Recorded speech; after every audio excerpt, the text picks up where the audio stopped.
찬양 드렸고 기도하고 또 예배 드리기를 원하옵나니 하나님 귀한 우리의 예배를 받아주시되 하나님께서 우리에게 주시는 말씀 사모함으로 기다립니다. 말씀하여 주시옵소서. 절대로 사람의 말로 받지 않게 하시고 하나님의 말씀으로 받게 하시고 그 말씀이 정말 하나님의 말씀이라면 예수님께서 아버지 말씀에 죽기까지 복종했던 것처럼 죽기까지 아버지 말씀에 복종하는 저희들이 되게 하여 주시옵소서.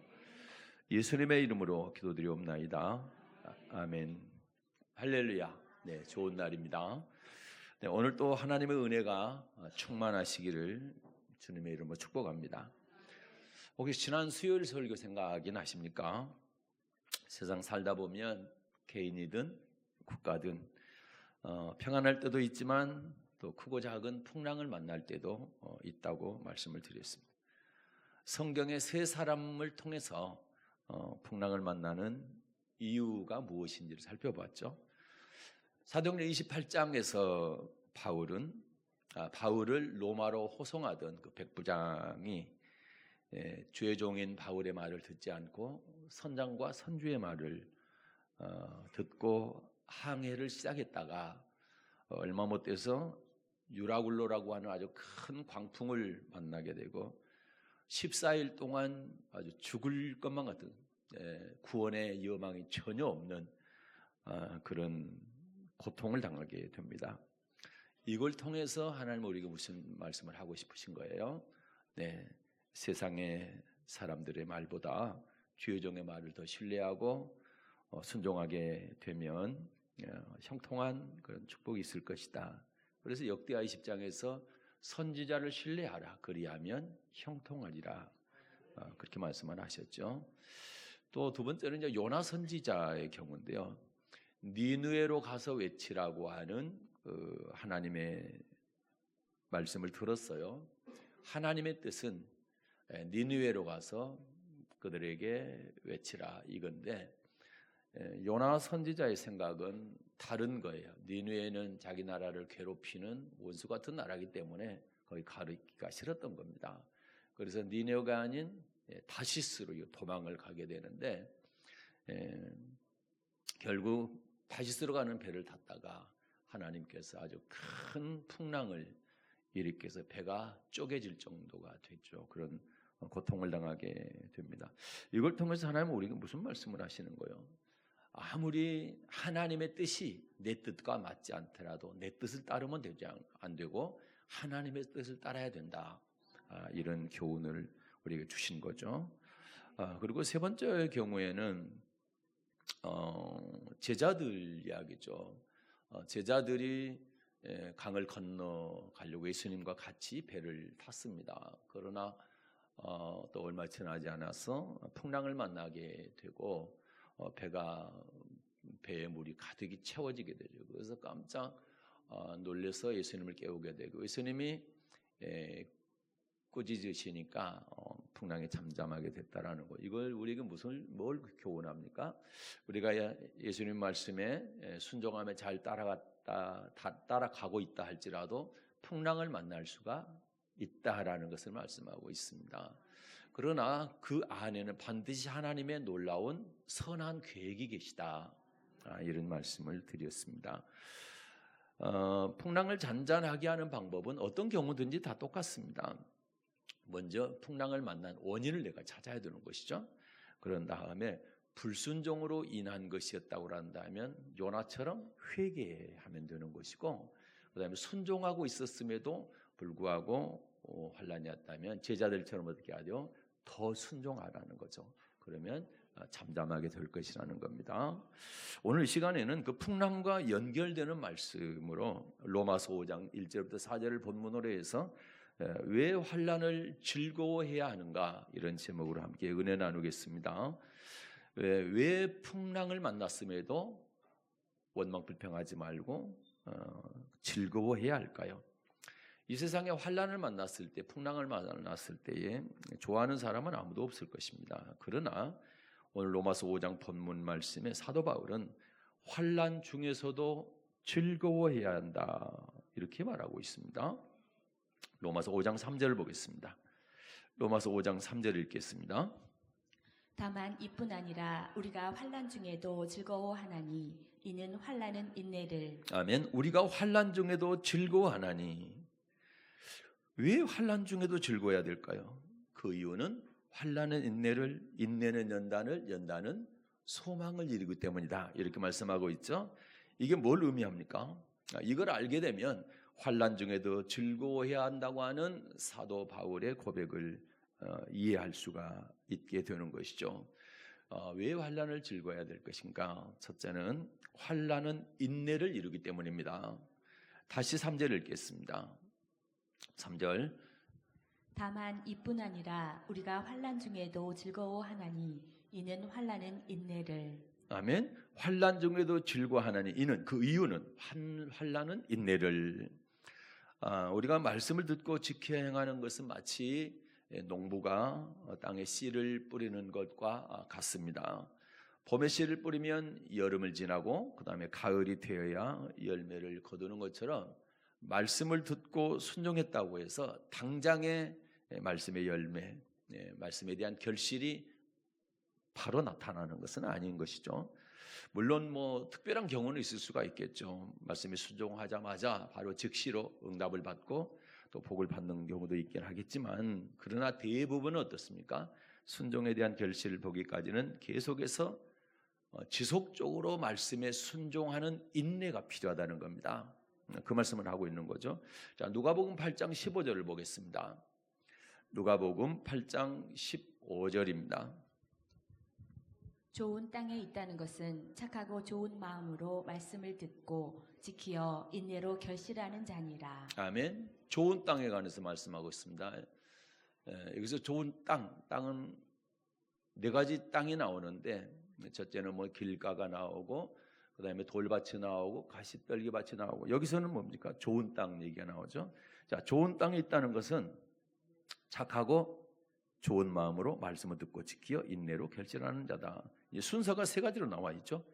첫째는 씨는 반드시 좋은 땅에 뿌려야 한다. 뭐 하기 위해서는? 결실을 얻기 위해서는. 결실을 얻기 위해서는 씨는 반드시 좋은 땅에 뿌려져야 된다. 그 다음에는 착하고 좋은 마음으로 그 말씀을 듣고 지켜야 된다는 겁니다. 좋은 마음으로 말씀을 듣고, 나쁜 마음으로 말씀을 들으면 지키고 싶은 마음이 없잖아요. 좋은 마음으로, 하나님의 말씀은 반드시 내가 지켜야 된다고 하는 전제하에 좋은 마음으로 듣게 되면 지킬 수가 있게 되는 것이죠. 그 다음에 세 번째는 어떻게 해야 됩니까? 지키는 것으로 끝나면 안 되고 계속 인내해야 됩니다. 인내해야 된다는, 순종을 한 번으로 끝나는 것이 아니라 결실이 있을 때까지 계속 순종한다라는 것이죠. 이렇게 해야 결실을 얻게 되는데, 결실의 마지막 단계가 뭐예요? 인내하는 겁니다. 결실의 마지막 단계가 인내. 그런데 여러분, 이 인내라고 하는 것이 하루아침에 안 만들어지죠. 하루아침에 만들어지지 않습니다. 말씀에 순종을 하다 보면 때로는 평탄한 길이 있을 수도 있지만 꼭 평탄한 길만 있는 건 아니죠. 때로는 순종하기 아주 힘든, 어려운 그런 경우도 만나게 되죠. 오늘 표현으로 말하면 환난을 만날 때도 있다라, 이런 얘기죠. 그럼에도 불구하고 포기하지 않고 끝까지 순종해 나갈 때에 인내를 이루게 된다. 인내가 생긴다라는 것이죠. 야고보서 1장 2, 3절을 보겠습니다. 야고보서 1장 2절과 3절을 보겠습니다. 내 형제들아, 너희가 여러 가지 시험을 만나거든 온전히 기쁘게 여기라. 이는 너희 믿음의 시련이 인내를 만들어내는 줄 너희가 알미라. 아멘. 너희 믿음의 시련이 뭘 만들어낸다고요? 인내를 만들어낸다. 믿음의 시련이 뭡니까? 그 2절에 보게 되면 여러 가지 시험이죠. 여러 가지 시험. 그래서 여러분, 우리에게 시험이 온다는 것은 이 말씀으로 보면 뭘 만들어내는 거예요? 인내를 만들어낸다. 인내를. 그렇기 때문에 시험에 오는 것은 나쁜 게 아니에요. 좋은 거예요. 그런데 이런 말씀들을 모르게 되면 내가 예수 믿는데 왜 시험이 와? 그것도 여기서 뭐라고 그래요? 여러 가지 시험입니다. 시험이 자주 온다는 거예요. 그런데 성경적으로 보니까 시험이 뭘 만들어냅니까? 인내를 만들어낸다. 그런데 결실하려면 반드시 인내가 필요하다. 예. 그러면 여러분, 내가 결실을 못한다, 그 얘기는 인내하지 못한다는 얘기잖아. 여러 가지 시험을 만났을 때 끝까지 인내하면 좋은 결실을 맺을 수 있는데, 시험 만날 때마다 원망하고 불평해요. 그게 이제 인내를 만들어내지 이루지 못한 상황이잖아요. 그러니까 결실을 볼 수가 없는 것이다. 여러분, 돌아보는 은혜가 있기를 바랍니다. 네. 여러 가지 시험을 만나거든 어떻게 하라? 온전히 어떻게 여기라고요? 기쁘게 여기라는 이유가 그겁니다. 결실을 위해서는 반드시 인내해야 된다. 아까 농부 얘기했잖아요. 농부가 봄에 씨를 뿌리는데 가을까지 기다려야 되는 거예요. 봄 됐는데 왜 씨가 안 나? 파보면 여러분, 그 씨는 뿌리 내리다가 말라 죽습니다. 그러는 거예요. 시험이 오게 될 때 그거를 내가 왜 이런 시험이 나한테 왔나 원망하고 불평하게 되면 내가 파보는 것과 마찬가지. 그래서 뿌리가 내리지 못하고 말라 죽는다 이 말입니다. 결실할 수가 없는 거예요. 이해가 되시죠? 예, 그러니까 여러 가지 시험을 만날 때는 오히려 기쁘게 여기라는 거죠. 왜? 그 이유는 이는 너희 믿음의 시련이 인내를 만들어내기 때문이다. 인내를 통해서 결실하죠. 결실을 보기를 원한다면, 농부가 가을에 추수하기를 원한다면, 많은 열매를 추수하기를 원한다면 여름부터 가을까지 기다릴 줄 알아야 된다는 거죠. 그러면서요, 더 나아가서 이 인내로 인하여 무엇까지 얻을 수 있다? 생명의 멸류관까지. 이게 진짜 마지막 결론적인 믿음의 결국의 결실인 거죠. 자, 12절 보겠습니다. 야고보서 1장 12절. 시험을 참는 자는 복이 있도다. 이것이 옳다 인정하심을 받은 후에 주께서 자기를 사랑하는 자들에게 약속하신 생명의 멸류관을 얻을 것임이니라. 아멘. 시험을 참는 자는 뭐가 있대요? 복이 있다. 근데 복이 있다. 어떤 사람은 복이 있다? 시험을 참는 자가 복이 있다. 시험을 인내하는 자가 복이 있다라는 거죠. 환난을 끝까지 인내하는 사람 복이 있다. 그렇죠? 그러면서 자, 이것을 옳다 인정함을 받은 후에, 자, 네가 정말 인내한다라고 하나님께 인정을 딱 하게 된 후에는 하나님께서 어떻게 하신대요? 뭘 주신대요? 생명의 멸류관을. 그러니까 시험을 참는 자가 복이 있다는 얘기는 인내하는 자가 복이 있다는 얘기고, 거기서 어떤 복이냐 할 때 그것은 생명의 멸류관을 얻는 복이다. 생명의 멸류관을 얻는 복이라는 얘기는 천국 들어가는 복을 말하는 것이죠. 네. 그래서 예수님도 너희 인내로 너희 영혼을 얻을 것이다. 너희 인내로 너희 영혼을 얻는다. 영혼을 얻는다는 얘기는 천국 들어갈 수 있다, 이런 말씀이거든요. 자, 누가복음 21장 19절 보겠습니다. 누가복음 21장 19절. 너희의 인내로 너희 영혼을 얻으리라. 아멘. 너희가 영혼을 얻게 될 건데 뭘 얻는다고요? 인내로 얻는다는 겁니다. 인내로. 왜 그렇습니까, 여러분? 예수님 재림할 때요, 그 직전에 뭐가 있어요? 환난이 있잖아요. 근데 환난을 어떻게 하는 사람 들림 맞습니까? 끝까지 견디는 사람. 그 환난을 끝까지 인내하는 사람이 예수님 재림 때 들림 받잖아요. 그게 영혼을 얻는다는 표현으로 말씀하고 있죠. 그래서 여러분, 예수 믿으면 몇이든지 다 죽이는 그런 환난 때 이기는 자가 되려면 어떻게 해야 돼요? 그 환난을 끝까지 견뎌야 되잖아요. 저와 여러분이 지금 말씀에 순종하는 것을 배우고 있잖아요. 이 순종함을 배우는 것을 계속 한두 번 순종했는데 왜 뭐 결실이 없어, 왜 축복이 없어, 그게 아니고 계속 순종하는 훈련을 계속 하다 보게 되면 인내가 만들어지고, 그리고 환난 때에 우리가 끝까지 견딜 수 있는 순종을 이 인내가 우리에게 준다라는 겁니다. 예. 너무 놀라운 일이죠. 네. 그러면서 성경은요, 인내로 인하여 복받은 욥의 인내를 너희가 들었고 그 결말을 보지 않았느냐, 이렇게 묻습니다. 욥의 인내에 대해서 모르는 사람, 예수 안 믿는 사람도 거의 다 알 거예요. 예수 안 믿는 사람도 솔로몬에 대해서, 다윗에 대해서, 욥에 대해서는 거의 알 거예요. 우리 예수 믿는 사람은 욥에 대해서 모르는 사람이 없죠. 그렇죠? 자, 야고보서 5장 11절 한번 보겠습니다. 야고보서 5장 11절입니다. 보라, 인내하는 자를 우리가 복되다 하나니 너희가 욥의 인내를 들었고 주께서 주신 결말을 보았거니와 주는 가장 자비하시고 긍휼히 여기시는 자시니라. 아멘. 보라, 봐라. 인내하는 자를 우리가 복되다 하나니. 어떤 사람을 복되다 한다고요? 인내하는 사람을요. 인내하는 사람. 너희가 욥의 인내를 들었고, 욥이 물질, 자녀, 건강, 아내까지 친구할 거 다 잃었잖아요. 그런 고통을 당하게 될 때 어떻게 해서요? 끝까지 인내하는 것을 너희가 들었지 않느냐? 그리고 또 주께서 욥에게 주신 결말도 보지 않았느냐?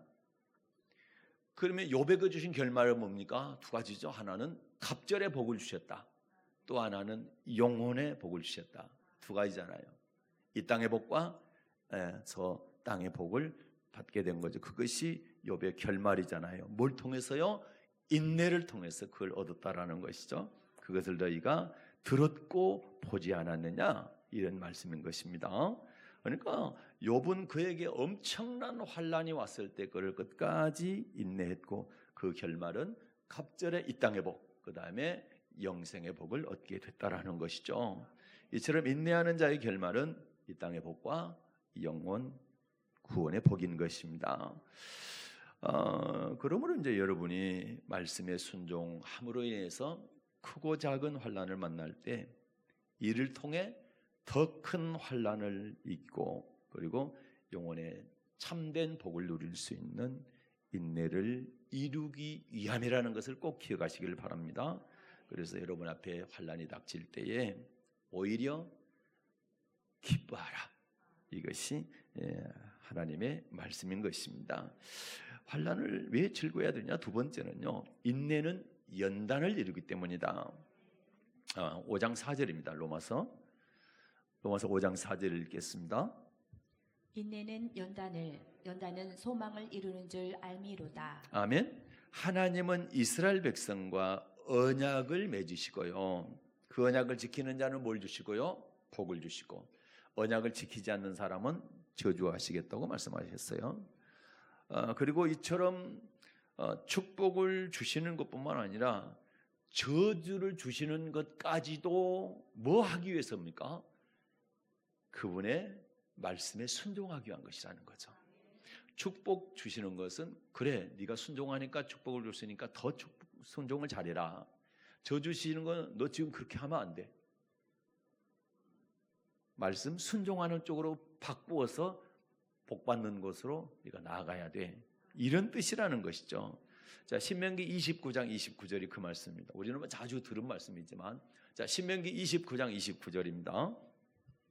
오묘한 일은 우리 하나님 여호와께 속하였거니와 나타난 일은 영구히 우리와 우리 자손에게 속하였나니 이는 우리로 이 율법의 모든 말씀을 행하게 하심이니라. 아멘. 거기 보니까 오묘한 일은 우리 하나님 여호와께 속하였거니와. 자, 오묘한 일이 하나님께 속했다는 얘기는 축복과 저주가 어떤 사람에게는 빠르게, 어떤 사람에게는 느리게 이렇게 이루어진다라는 거죠. 그러면서 자, 나타난 일은 영구히 우리와 우리 사람에 속하였나니. 나타난 일이 뭡니까? 이게 바로 축복과 저주죠. 축복과 저주를 통해서 하나님은 이것을 보여주시면서 뭐 하라는 거예요? 네? 모든 율법의 말씀을 행하게 하기 위함이다. 네. 축복을 주시는 것도 그렇고 저주를 하시는 것도 그렇고 하나님의 말씀에 순종해라. 이렇게 하기 위해서 주신다라는 거죠. 축복과 저주의 빠르고 늦음은 이것은 하나님 권한이니까 우리가 따질 일은 아니고, 그러한 것들이 왔을 때 이것은 하나님께서 내게 순종하라고, 어떤 말씀이라도 순종하라고 주시는 사인이구나, 이렇게 믿으면 되는 것입니다. 이것 또한 욥의 경우를 보면 잘 알 수가 있어요. 오늘 하나님께서 동방의 가장 큰 자인 욥에게 뭘 내립니까? 환난과 고통을 내리게 되죠. 어떻게 보면 들이부었다고, 저주를 들이부었다고 해도 과언이 아닐 정도로 큰 고통을 당하게 됩니다. 그 이유가 무엇이었어요? 그 이유가 욥에게는 사실 겉으로 보기에는 정말 완벽한 믿음을 갖고 있었지만 하나님이 보실 때는 욥의 저 깊이 내면 속에 뭐가 있었어요? 자기 자신이 하나님보다 더 의롭다고 하는 그런 교만이 들어있었어요. 그래서 하나님의 눈으로 보니까 정말 잘하는데, 내가 자랑하고 싶은 믿음의 사람은 맞는데 저 교만 빼내지 못하면 지옥 가겠다 싶은 거예요. 그러니까 그 교만을 회개시키기 위해서, 다시 말해서 욥의 영혼을 살리기 위해서 그에게 그 엄청난 환난, 고통을 들이붓게 된 겁니다. 그래서 이제 욥이 그걸 깨달은 거예요. 깨달았어요. 그래서 어떻게 자기에게 온 환난을 어떻게 해석하느냐, 욥이 어떻게 자백을 하느냐, 오늘 아까 읽었죠? 23장 10절을 보겠습니다. 욥기 23장 10절. 나의 가는 길을 오직 그가 아시나니 그가 나를 단련하신 후에는 내가 정금같이 나오리라. 아멘. 나의 가는 길을 오직 그가 아시나니. 욥이 가는 길을 하나님은 천국 가는 길로 가는지, 생명의 길로 가는지, 지옥 가는 길로 가는지, 사망의 길로 가는지 그분이 아신다는, 그분이. 나의 가는 길을 오직 그가 아시나니, 하나님이 아시나니, 그가 나를 단련하신 후에. 그러면 내가 욥 입장에서 내가 지금 이 환난을 받고 있는데, 고통을 당하고 있는데 이걸 통해서 나를 단련하신다라는 거죠. 이 단련이 끝나면 뭐냐? 내가 정금같이 나오려, 불순물이 하나도 없는 깨끗한 믿음의 사람으로 다시 태어날 거라. 그래서 그걸 받아들이는 거죠. 환난을. 내게 환난을 주신 것은 이 환난을 통해서 나를 믿음을 단련시켜 가지고 정금 같은 믿음의 사람으로 만들기 위한 하나님의 계획이시구나. 아멘입니까? 이처럼 하나님은요, 환난을 통해서 저와 여러분의 믿음을 연단시키는 것입니다. 그래서 인내가 연단을, 이 말씀이 그 말씀인 것이죠. 그래서 베드로는 어떻게 얘기합니까? 여러 가지 시험을 만난다. 그 여러 가지 시험이 뭐냐? 믿음의 시련이다. 아까 야고보도 그렇게 했는데 베드로도 똑같은 얘기를 합니다. 그래서 이 여러 가지 시험, 믿음의 시련이 내게 올 때 잠깐은 근심하지 않을 수 없다. 예수님조차도 십자가 지기 바로 직전에 잠깐 근심하셨잖아요. 그러면 저와 여러분은 마찬가지죠. 그죠? 그래서 잠깐 근심하게 되지 않을 수 없지만 오히려 크게 기뻐하라. 이렇게 권면을 하죠. 자, 베드로전서 1장 6절로 가겠습니다. 베드로전서 1장 6절입니다. 그러므로 너희가 이제 여러 가지 시험을 인하여 잠깐 근심하게 되지 않을 수 없었으나 오히려 크게 기뻐하도다. 아멘. 너희가 이제 여러 가지 시험을 인하여 잠깐 근심하게 되지 않을 수 없었으나 오히려 크게 기뻐하도다. 너희에게 여러 가지 시험인 때문에 잠깐 근심하지 않을 수 없다. 그거는 어떤 사람이든 다 마찬가지다. 그러나 그거는 잠깐이고, 정말 너희가 이 믿음의 시련들을 잘 이겨낼 수 있기 위해서는 오히려 이 시련이 올 때 기뻐해라. 그것도 크게 기뻐해라. 이렇게 권면을 합니다. 그러면 하나님은요, 왜 이 시련을 통해서, 시험을 통해서 믿음을 연단시키는 거예요? 그 다음 절 때문입니다. 7절입니다. 너희 믿음의 시련이 불로 연단하여도 없어질 금보다 더 귀하여 예수 그리스도에 나타나실 때에 칭찬과 영광과 존귀를 얻게 하려 함이라. 아멘. 자, 이런 말씀을 읽으니까 어떻습니까? 야고보서나, 그 다음에 욥이 고백했던 욥기서나, 베드로서나 다 내용이 통일이 되죠. 그래서 저는 이렇게 찾아서 보여드릴 뿐입니다. 자, 너희 믿음의 시련이, 여러 가지 시험, 너희 믿음의 시련이 불로 연단하여도 없어질 금보다 더 귀하여. 아까 욥이 고백했잖아요. 날을 단련하신 후에는 정금같이 나오리라. 같은 말씀이잖아요. 그렇게 하는 것은 뭡니까? 예수 그리스도 나타나실 때 칭찬과 영광과 존귀. 그러면 예수님 나타나실 때가 언제입니까? 재림하실 때잖아요. 심판 때거든. 그때 뭘 얻게 하기 위해서요? 자, 칭찬과 영광과 존귀를 얻게. 그럼 예수님 재림하실 때 칭찬과 영광과 존귀를 얻는다는 얘기는 들림받아 천국에 갈 수 있다는 얘기잖아요. 이것 때문에 믿음을 연단을 시켜서 정금보다 더 귀한 믿음 만든. 이 믿음이 있어야 예수님 재림 전에 환란이 있을 때 예수 믿음 맺히더니 다 죽인다고 하는, 그리고 이마나 오른손에 표를 받지 아니면 매매를 못하게 하는 그런 환란이 있을 때에 그를 이겨낼 수 있는, 인내해낼 수 있는, 끝까지 견딜 수 있는 힘을 주시는 것이라는 얘기죠. 그러면 여러분, 믿음의 시련, 이런 연단에 대해서 여러분이 오히려 크게 기뻐해야 되는 이유를 찾을 수가 있죠. 그러니까 이런 말씀을 알게 되면 우리에게 믿음의 시련이 왔을 때, 여러 가지 시험이 왔을 때 전혀 원망할 필요가 없다. 오히려 감사해야 되는 것이죠. 아, 이걸 통해서 하나님께서 나를 연단시켜서 환난 얘기게 하고 천국 들여보내기 위한 하나님의 사랑이구나. 그러니까 원망 불평할 수가 없는 거죠. 그래서 만약에 그런 시련이 왔을 때 내가 원망 불평해버린다는 얘기는 내 신앙은 지금 바닥에 있다. 바닥에. 그렇죠. 오늘 말씀해 보니까 그렇잖아요. 하나님은 예수님 재림하실 때 칭찬과 영광과 존귀를 얻게 하기 위해서 단련시키려고 시험을 주는데, 그걸 넘어져 가지고 전혀 견뎌내지 못한다고 한다면 예수님 재림하실 때 어떻게 칭찬과 영광과 존귀를 얻을 수가 있겠느냐 이 말입니다. 잘 이해가 되시죠? 네. 그래서 성경은요, 특별히 성경의 믿음의 인물들 있잖아요. 성경의 인물들, 그 사람들이 전부 이런 믿음의 연단을 통해서 믿음이 성장한 사람들인 거예요. 모세만 봐도요. 모세는요, 모세, 자기가 히브리 민족이라는 것을 자기 어머니를 통해서 이제 끊임없이 들었거든요. 그래서 밖에 나가 보니까 이제 40세가 됐다는겁니다. 자기 히브리 민족이 애굽 사람들한테 고통을 많이 당하는 거예요.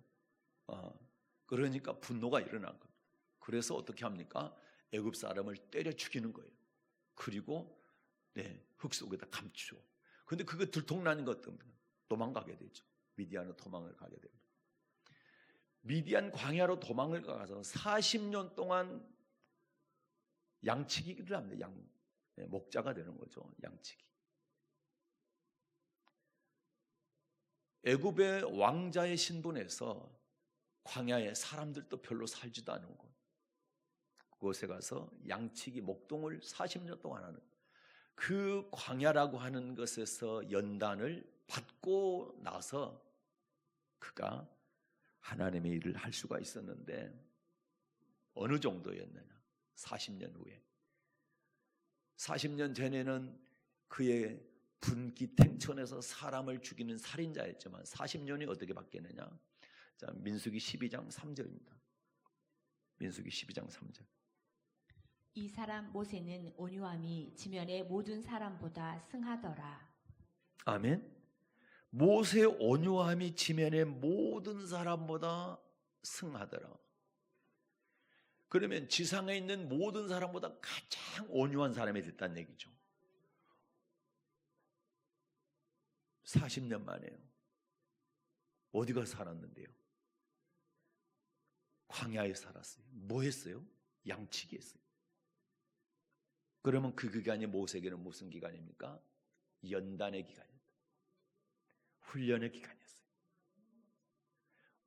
우리는 사람들도 없고 그런 외로운 곳에 가서 그가 왕자의 그 화려한 신분에서 목동의 신분으로 낮아졌을 때 한숨 쉬고 원망하고 불평했을 텐데 그게 아니고 그가 하나님의 훈련을 잘 받았다라는 것이죠. 그러니까 최고의, 세계 최고의 온유한 사람이 됐다는 거예요. 온유함은 어디서 왔어요? 온유함은 예수님께서 왔습니다. 예수님께서 왔습니다. 아까 복음서 읽었죠? 자, 11장 29절입니다. 마태복음 11장 29절 읽겠습니다. 나는 마음이 온유하고 겸손하니 나의 멍에를 메고 내게 배우라. 아멘. 나는 마음이 온유하고 겸손하니 나의 멍에를 메고 내게 배우라. 온유함과 겸손함이다. 나는 너희가 멍에를 메고 내게서 그 온유함을 배우라 그러셨죠. 빌립보서 2장에 가게 되면 거기서 그리스도의 이 마음을 배우라. 무슨 마음이었을까요? 빌립보서 2장 5절부터 8절입니다. 빌립보서 2장 5절부터 8절. 너희 안에 이 마음을 품으라. 곧 그리스도 예수의 마음이니 그는 근본 하나님의 본체시나 하나님과 동등됨을 취할 것으로 여기지 아니하시고. 더 8절까지. 오히려 자기를 비어 종의 형체를 가져 사람들과 같이 되었고 사람의 모양으로 나타나셨음에 자기를 낮추시고 죽기까지 복종하셨으니 곧 십자가에 죽으심이라. 아멘. 자, 예수님의 마음을 배우라. 이 마음 품어야 된다. 예수님의 마음 어떤 마음입니까? 8절에 보니까 자기를 낮추시고 죽기까지 복종해서 십자가 지신 그 마음. 다시 말해서 아버지 말씀에 죽기까지 복종하는 마음이 온유한 마음이라는 거죠. 그걸 배우라는 겁니다. 모세가 그러면 40년 동안 그걸 배웠다는 거죠. 그래서 가장 온유한 자가 된 겁니다. 그래서 저와 여러분은 외롭고 고독하고 이럴 때일수록 뭐 해야 되는 거예요? 하나님의 마음, 예수님의 마음, 그 마음을 배워야 된다, 품어야 된다. 모세처럼. 만약에 여러분 모세가 이 마음이 없었는데 계속 40년 동안 출애굽 후에 40년 동안 백성들이 뭐 하는 건 돌 들고 모세 죽이자, 원망하고 불평하고 한 발 가서 원망하고 불평하고 한 발 가서 원망하고 불평하고 그러면 40년 전에 온유한 마음 품기 전에 모세의 모습이라면 때려 죽인다 할 것이고 난리가 날 거예요. 그런데 어떻습니까? 하나님이 이들 죽이려고 해도 하나님 차라리 나를 죽이시고 이들은 살려주세요. 용서해 주세요. 그렇게 기도할 정도로 그런 사람이 되니까 그 많은 사람들을 이끌고 갔었던 것이죠. 아브라함 같은 경우는 어떻습니까? 오랜 연단 그때 이삭을 바치라 합니다. 이삭을. 그때 아브라함이 이삭을 바치죠. 하나님께. 그런데 하루아침에 된 게 아니고 최소한 75살 때 하나님 음성을 듣고 가나안으로 왔다가 100살 때 이삭을 낳거든요. 25년 걸렸죠. 그 다음에 이삭이 컸을 때니까 최소한 15년에서 20년. 그러면 합하면 어떻습니까? 40여 년. 40년에서 45년. 그 정도를 훈련받고 연단받은 겁니다. 그 정도 훈련받고 연단받으니까 이삭을 달라 할 때 드리죠. 물론 하나님께서 막아서 죽이지는 않았죠. 그것을 하나님께서 달아보신 거죠. 시험하신 거죠. 그걸 딱 보고 하나님 뭐라 합니까? 이제야 네가 나를 경외하는 줄을 알았다. 네가 네 아들보다 네가 갖고 있는 재물보다 나를 더 사랑하는 줄 알았다 확인하신 거예요. 자, 그리고 나서 그의 인생은 어떻습니까? 창세기 24장 1절 보고 넘어갈게요. 지금 시간이 쫓겨서. 자, 창세기 24장 1절. 아브라함이 나이 많아 늙었고 여호와께서 그의 범사에 복을 주셨더라. 아멘. 나이 많아 늙었고 그의 범사에 복을 주셨다. 그의 믿음이 연단 후에 믿음이 합격되니까 그의 모든 범사니까 모든 일이죠. 복을 주신 거예요. 언제? 죽을 때까지. 그럼 연단 받는 것이 우리에게는 축복이라는 얘기죠. 그렇죠? 바울 사도는 어땠을까요? 바울 사도. 부활하신 예수님을 만나고요. 사도가 되기 전에 3년 동안 아라비아 광야 가가지고 훈련 받은 겁니다. 연단 받은 겁니다. 반드시 하나님의 사람들은 연단의 과정이 있었다. 저와 여러분도 연단의 과정이 있다고 한다면 오히려 크게 기뻐할 수 있기를 바랍니다. 네. 세 번째는 연단은 소망을 이룹니다. 로마서 5장 4절입니다. 로마서 5장 4절. 인내는 연단은 소망을 이루는 줄 알미로다. 아멘. 연단은 소망을 이루는 줄 압니다. 무슨 뜻일까요? 자, 환난을 통해서 하나님의 말씀에 순종하는 이러한 연단이 온전히 이루어지면 뭘 이룬다고요? 소망을 이루게 된다. 아브라함은 75살에 너 복의 근원이 되게 해줄게. 그러건 하나님께서 소망을 주셨죠. 그런데 그게 소망이 이루어지는 것은 언제입니까? 아들을 바치고. 그럼 아들을 바칠 때가 아까 말씀드렸던 건 40년 정도 걸렸는데 이때 이제 인정을 하나님께 받게 되고 그리고 그의 인생은 이제 범사의 복을 받게 되는 그래서 그가 이제 소망을 이루게 된 것이 바로 연단을 끝까지 잘 받았을 때라는 것이죠.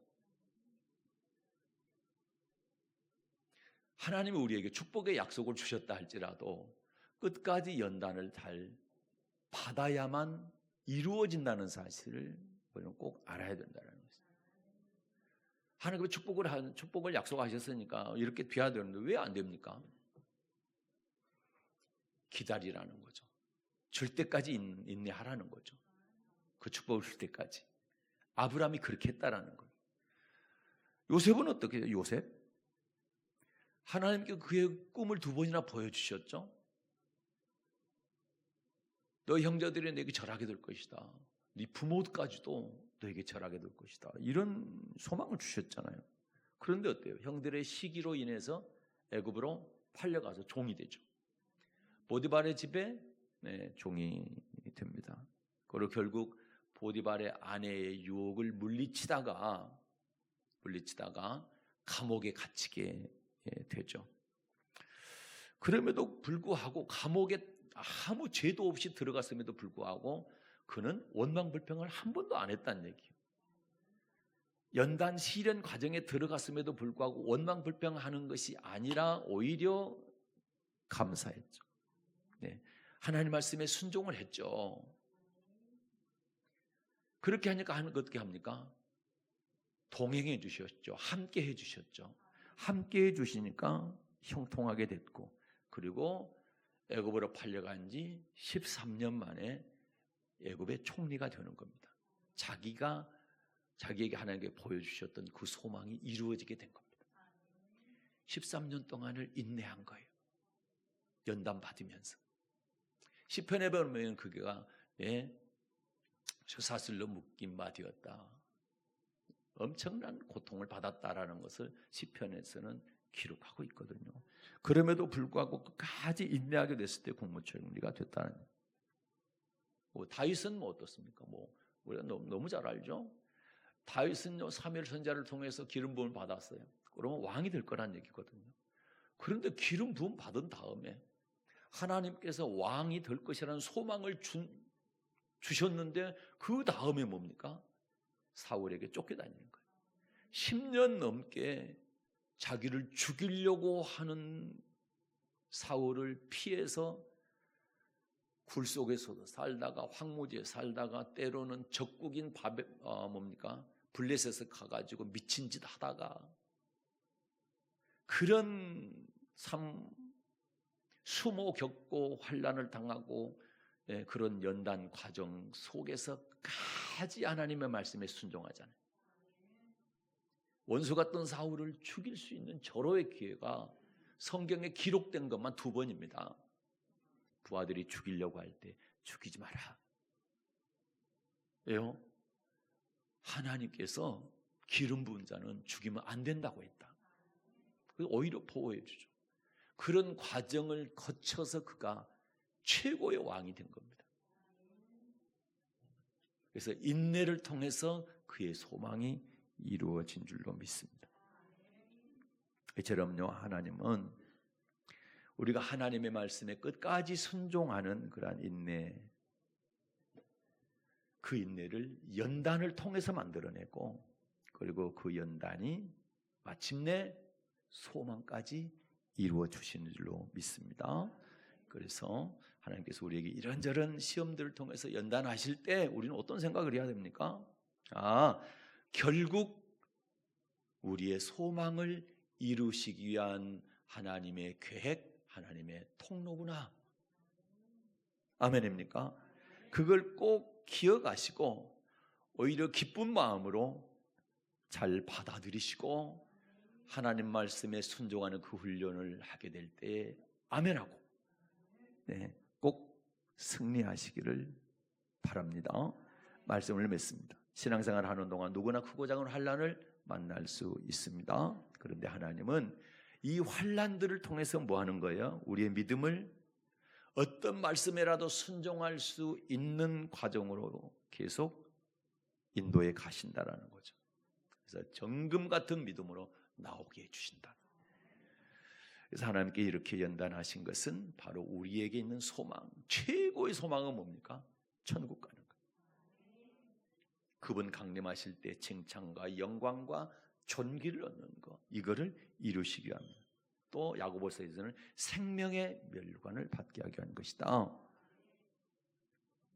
그러므로 지금 혹시라도 환난과 고난을 만난 분들이 계신다 할지라도 그것은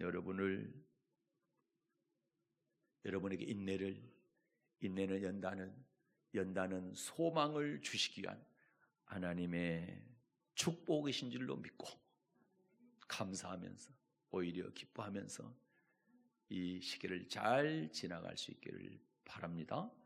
그리고 혹시 그런 과정이 지금 있지 않다 할지라도 혹시 내게 그런 일들이 닥쳤을 때 똑같은 마음으로 끝까지 인내해서 소망을 이루는 여러분 되시기를 주님의 이름으로 축복합니다. 은혜로우신 하나님 아버지, 그렇습니다. 우리에게 풍랑이 일어납니다.